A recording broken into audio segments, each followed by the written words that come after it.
Hindi natin maikakailan ang ating paglago at paglaganap sa mundo ay nakaapekto rin sa kalikasan at sa mga hayop na naninirahan dito.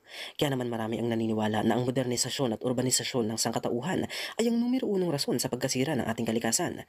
Sinasabi ng ating mga megacities at global industries na sumusuporta upang magpatuloy ang ating sibilisasyon ay masama para sa kalikasan at sa mga hayop.